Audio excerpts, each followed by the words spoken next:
Welcome to Where Wendy Crafts. Today we are making a star pinwheel easy quilt block. This tutorial is for beginner quilters or sewers all the way through advanced. Anyone who wants to play and have fun, today is the day we have fun. And first we're going to choose our colors. Okay, so I've selected these three fabrics for making my pinwheel stars. I have the beautiful white, the just off reddish, and the green. So we're going to go ahead and make our pinwheel quilt out of these three primary colors. Exciting. Okay, so today in our quilt piecing, we are going to go ahead and make a pinwheel star. And we're going to make enough of these for a king-size quilt. So I'm going to go ahead and map this out on graph paper and then multiply by the number of each block that I need. And I need 164 4-inch squares of color to make our inside pieces, and the rest I think I'm going to have white. So we're going to go ahead and select the fabrics now and then start cutting these out in the number that we need, and we'll get on to making our quilt block real quick. So we need 3-inch square blocks and 4-inch, so we're going to cut strips. So cut all your strips, bring them back over to the ironing board and iron them all flat. Okay, and when all of your strips are ironed, you can bring them back to the cutting mat and start cutting them. And remember, we're doing 3-inch squares and 4-inch squares. And I'm using a rotary, a cutting mat, and of course my handy dandy long ruler. And of course, just keep trimming up your fabric into the 4-inch squares or the 3-inch squares, depending upon whether it was a 3-inch strip or a 4-inch strip that you cut. And just remember, for your three colors, if you have high quality fabric, you can tear the fabric and then just remove all of the loose thread on the sides. That's okay, you're going to have loose threads. If you've trimmed it, just make sure those trims are the proper size. So again, we're just using our rotary cutter. We're measuring out our 4x4 and we are trimming it. And we're making stacks and stacks of our 3-inch in each color and of our 4-inch in each color. And the sharper and the newer the blade in your rotary cutter, the quicker this project and the simpler this project is going to. Continuing to cut up all of our blocks with all of our strips that we have made. So what we want to do is thread our bobbin and thread our needle with something that's going to blend with the colors. We could go with a red or a green, but in this case, preferably we're going to go with a white that matches our block, since white is in each piece. Today we're going to make a block that I call Pinwheel Star. We need 8 3-inch squares, 4 4-inch background, and 4 4-inch main color. On our 4-inch background, on the back side, we have drawn a line corner to corner. We're going to turn these into half square triangles.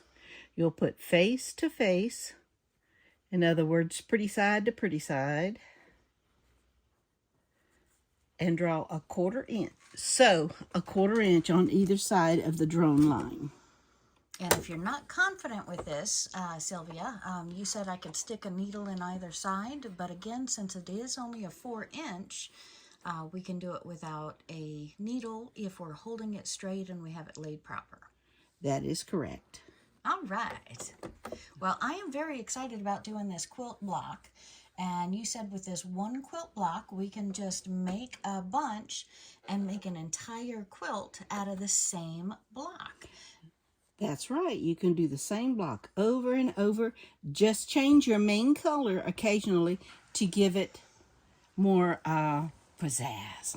Pop. All right. Or a pop. Good word.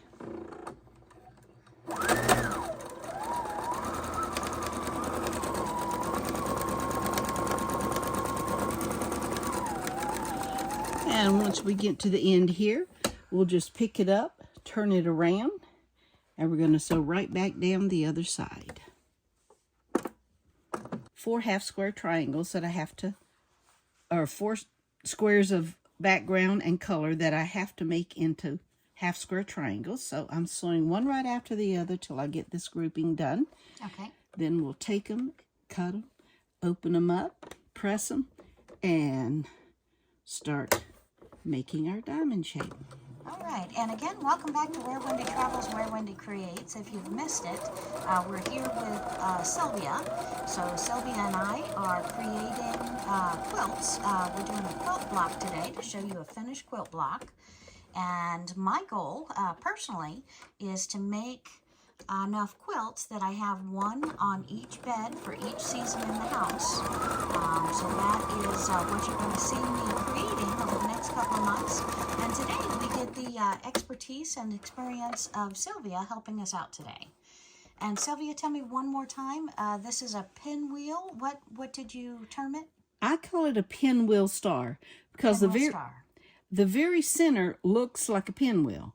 But then as we put our half square triangles and regular squares around it, we place it so that it extends the pinwheel portion to look like a star points. Okay, very exciting. And these squares are cut larger than normal because they will all get trimmed up to a once they're sewn, cut, ironed, pressed open, they will get trimmed down to a 3-inch square. And Sylvia, I love it how a lot of patterns show you how to do the, half square triangle? Yes. But they're wasting the other part of fabric and just telling you to make a scrap quilt out of the scraps. But here, where we do the line straight point to point with a ruler, and then sew a 1/4 inch on either side, we're actually fully using that entire piece of fabric with no waste. Well, the only waste you'll come up with is what little bit on the outside that you're going to lose when you square it up. But when we trim it, we always have a fraction there, maybe a 32nd or 16th or something like that, because we want it to be square. And when you're doing corner to corner, it's sometimes hard to stay exact. Okay. And just a side note, my viewers, I am going to be making some homemade paper, and we are going to use some of the fiber scraps and the threads in that paper, and that's going to make that paper stronger and give it a lot more textural appeal. So Sylvia, what are we doing next? Because you've got all 4 of these blocks done. What we do now is we go to our cutting board and we're going to cut it right down the center. We're on our marked line, right down the center. Okay, and something tells me the iron is involved after that. Yes, it is. Okay, so we are taking our 4-inch blocks that we've sewn together. We've made a mark in the center, sewn on both sides. Now we're going to cut right on that line. So we're going to put it down on our cutting board, and we're going to measure tip to tip, making sure we're directly on that line, exactly halfway in between where we've sewn. We're going to take a rotary cutter, and we're going to cut that piece. Now, it's always easier if you have a new razor blade. If you don't, you might just want to go over it twice, and then you can take your pieces. We're then going to take them to the iron, and we're going to iron those open. So we'll do that together in just a moment. Let's go ahead and cut these other 3 blocks. Again, just lining it up point to point right on our line. If the rotary blade is not perfectly new, you probably want to go over that twice so you're not frustrated with that not cutting clean. And we're going to put those pieces aside. I like using and cutting on the white side because that line really shows up well. On the darker colors, it doesn't show up as much.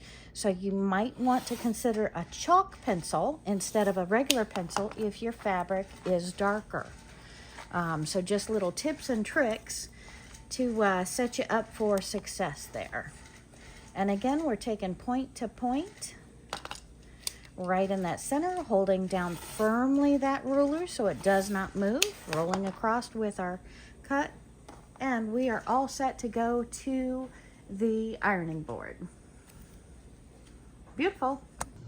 Okay, so we're going to go ahead and open up these half square triangles. First, you iron it closed. And ironing it closed helps lock in that stitch. You open it up with the lighter color on the bottom. Okay, and that pushes the seam towards the darker color so you don't see it through. Correct. And then you do your press, a little steam on that. And yeah, it looks a little wonky, but remember, it's going to be squared up to 3 inches. Okay, and this is cotton, so we can use the hot cycle with the steam. Lock in the stitch.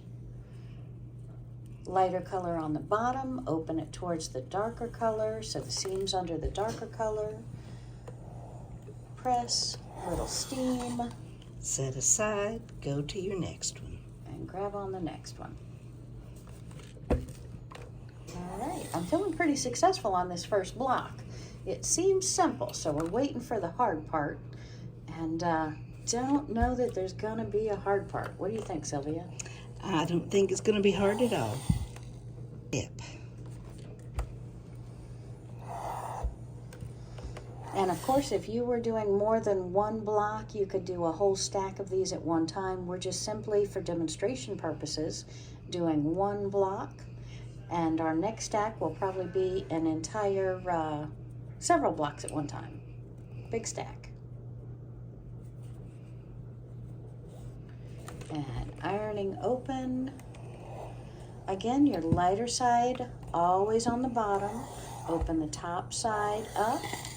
Flip it back. The seam is towards the top, towards the darker color, and that way you're not going to see it. And of course, those 4 blocks cut in half, we've got a total of 8 square triangles, half square triangles that we're putting together.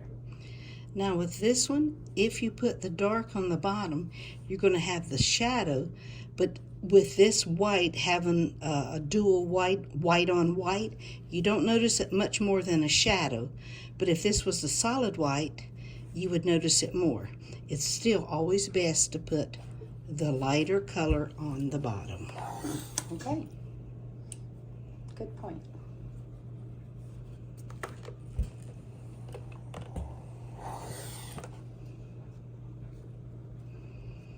And as you see, it doesn't take much time. It's just once you press it once to open it up, you got hot fingers opening it up. But it's well worth the end product. And if you do not iron it like this, you're not going to get a true 3-inch square. That we're now going to go to the cutting board to get our 3-inch squares to match up our pieces. There we go. Right? That's correct. Now we'll take them to the cutting board and square them up to 3 inches. Okay, so if you have a 3-inch or a 5-inch ruler, that is going to make this real simple. But what you're looking for are the lines on this with your inches. So we're going to take this block, we're going to trim it down to a 3 by 3. So we're going to lay it to where we have the corner in the end.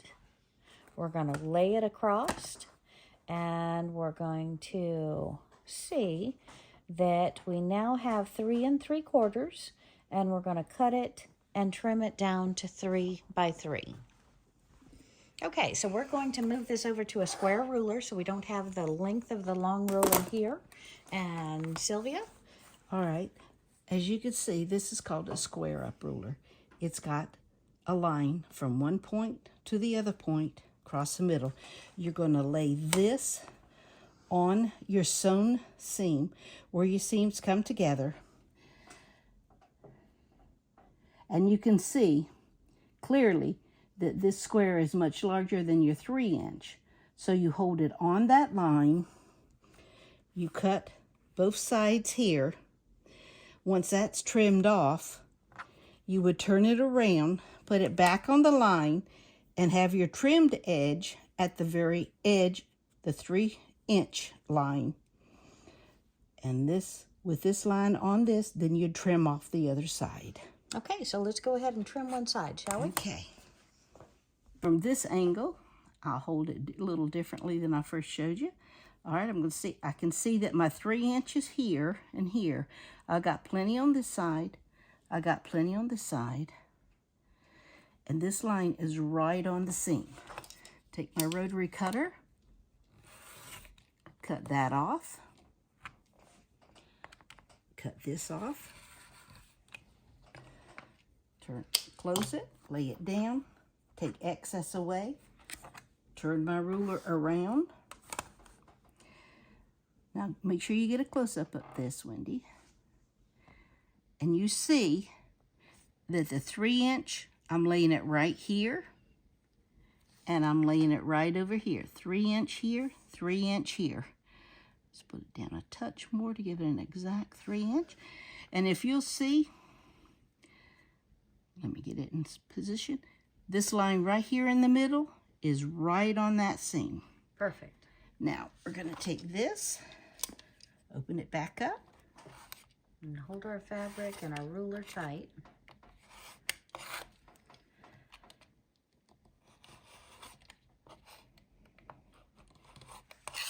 There we go. And there's our 3 inch. Okay. Now we're going to continue this till we get them all done.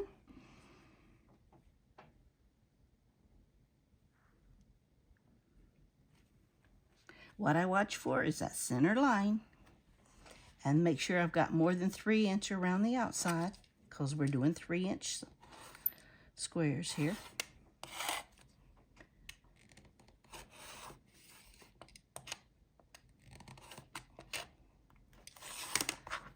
Okay. One little stubborn thread here. And that's why we always want to use a sharp new blade on our rotary cutter. All right, this is our cut line. I had turned it around, so this is the cut. Line up the center. It's right on it. Scoot it down to both sides, 3 inch and 3 inch. And then you want to cut off this excess. Gotta go over just a touch up here. There, we got it.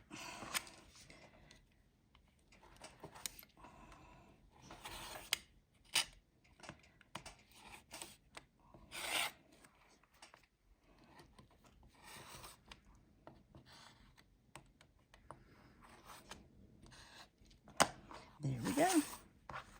Another. Keep this up, we'll have them all done. All right. Okay, so this is what our pinwheel is going to look like when we get her sewed together. So right now we've just laid out the pieces, and we're going to go ahead and take this into the sewing machine and get started. Okay, so we have our pinwheel laid out the way we're going to sew the first one together. And Sylvia is with me. And Sylvia, what are we doing first? Well, first we're going to take these and sew these together in a row. Okay. And we have them all 3 inch blocks, so we're just sewing 3 inch blocks together. Correct. Okay. Now, under the machine it'll go. A quick 1/4 inch seam. And we pretty much always do 1/4 inch unless we're going to tell you differently. Yes, some quilts will ask for a shy 1/4, and a shy 1/4 is just a fraction, maybe a thread or two less than a 1/4. Okay. But on a general rule, it's a 1/4 inch seam.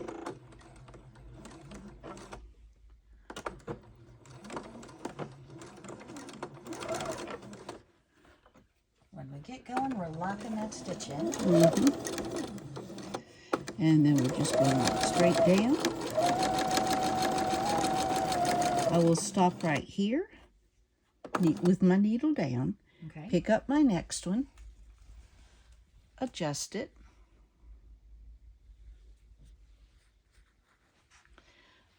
Lay it down, put it up close, and keep going. Oops. And what this does, yes, there's a little extra thread in there between the blocks, but it keeps them lined up.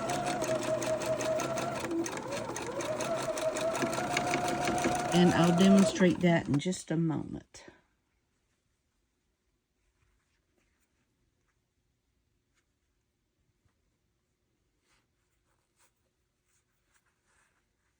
And we could pin these together, but we're skipping that step as we're making sure they're perfect when we put them in the sewing machine, because we can just take it from the board where we have them all laid out to the sewing machine and not worry about getting them misplaced or misangled.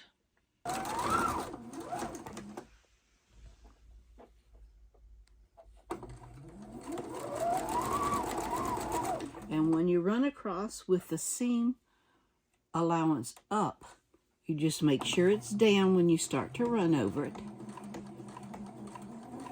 And keep going. There we go. We've got that row done. What we'll do now is we just open it up. Oops. There we go. Open it up. And this first row, we're just going to press the opposite direction.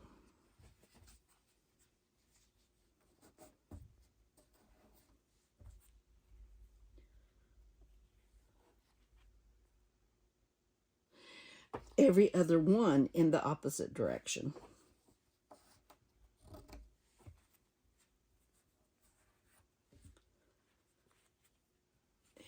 Meaning our seams are pushed from one side to the opposite side, Yes. so every other one is going to fold very nicely together. So when we go to do this seam up, you'll see that they'll be in opposite directions. Perfect. But for now, what we're going to do is reach over here and take this next one here and sew it there. This one comes across and we sew it. And we sew it. And sew it. Okay. Now, bring it right to the machine. Line it up. Generally, when I start, I do hold the threads back out of the way.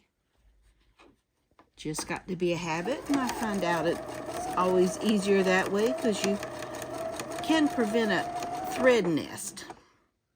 So it's just where the machine itself starting to take a stitch or pull the thread back and put a whole bunch in one spot. We don't need that.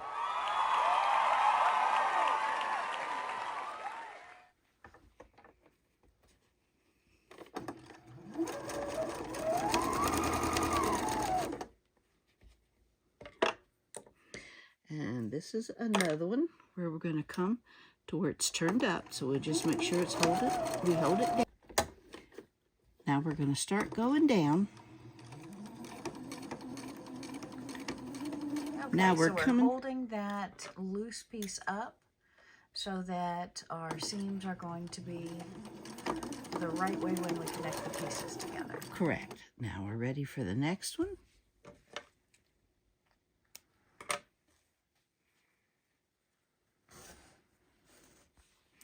On this one, the up seam is at the top. And that's a little bit easier to hold down because the presser foot itself is going to hold it down for you. Okay.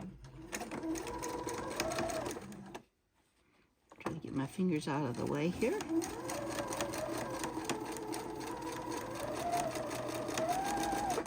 One more to go here.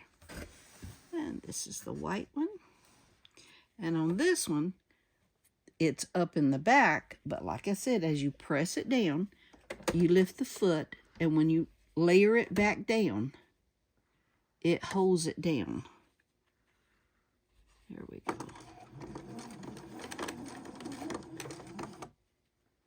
Make sure we get it straight all the way.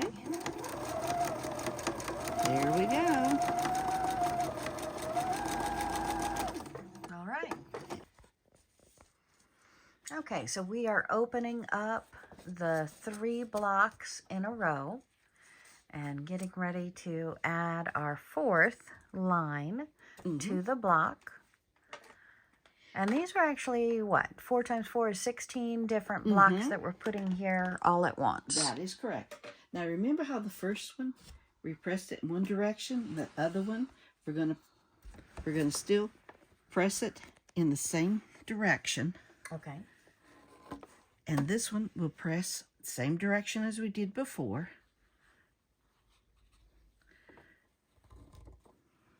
So that they have interlocking seams and you don't get too much bulk. Bulk, that is correct. Now, oops, let's show you this one here. We're running out of space, so let me push these over just a little bit here. This one will go here. This one we're going to put here. This one will go here. You see our star developing? Yes. Now, fold it over here, each one. And we're going to cut those 4 rows apart so we can put them back under the machine. Right. And what I do is I cut one at a time, one thread group at a time. That way those are still held together. Okay. Okay, let's see if I can get my fingers out of the way here. I'll set it down, get it lined up, and away we go.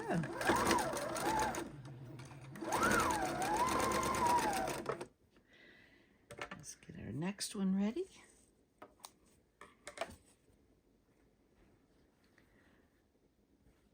We want to line it up.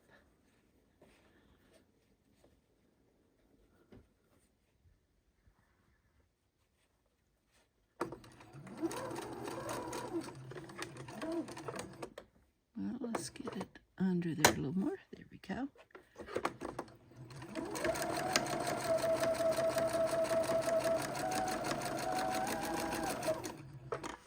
And the next 4 long is going to be the real fun part. Oh, yes. Seeing it all come together. Mm-hmm.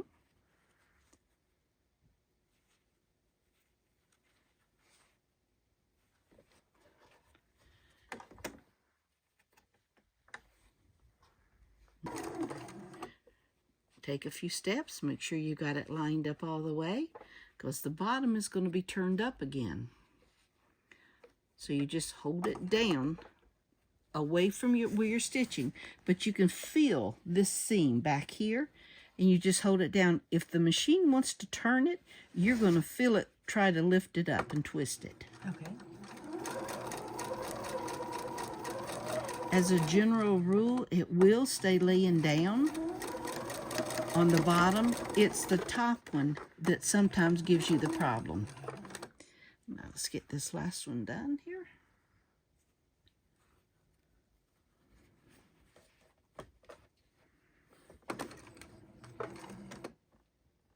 And this block is just white on white. Yes, it so is. You have no layers, no worrying about which side up, which side down. Correct. All right.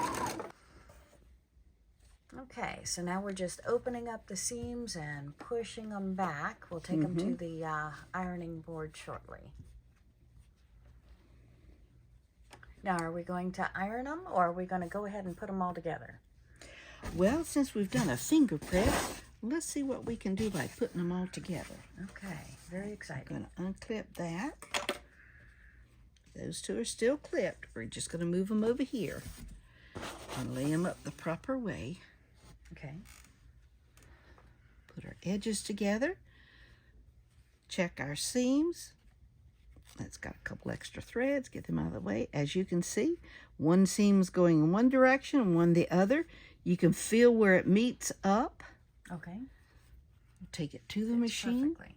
Put it under. And some people like to stick a needle in it, but again, since you're doing one block at a time here, And they're it's not easy large. Correct, I'm sorry. And they're not large blocks. If they were larger blocks and you was doing this, you might want to have the other side of the block balanced. But with this way, your hand actually balances it. Okay. And remember, it's still your 1/4 inch. All right. You're holding this down. You got to, wait a minute. You got to make sure your bottom is up and this is down. So you got to feel the seam in here.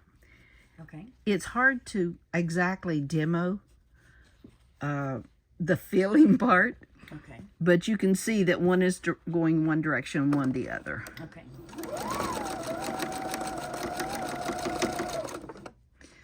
And you can go ahead and start preparing this one. Lay it up flat. Pull this one here. You feel where it meets right and lays even. Keep going right across. Getting close. Double check. Okay, so now we've double checked. We make sure they're laying right together. And hold it down here. Keep going. Run right over that seam. Coming up closer to the next one. Just do a double check. This one is down. That one's supposed to be up. That was good to check that one. It had flipped. Okay, there we go. We fill them both in there. And we run across here. No seam there. Okay, well that side looks great. We're ready for the other. Do the next row. Okay, so we've got both sides put together, and now we're going to fold them over and finish our block. Okay. The big reveal, getting that last row sewn. And getting this lined up, putting it underneath, and we're ready to sew. Okay, so we've lined up our seams.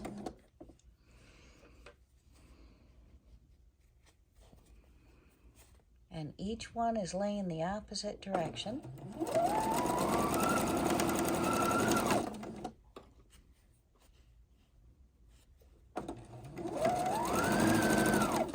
Oops.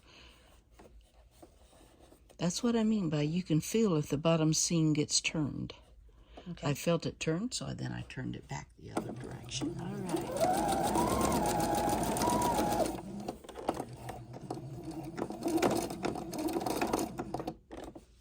And pull it back out here again. Down we go. And you can feel the bottom seam lift up again. Push it back where it belongs. And continue.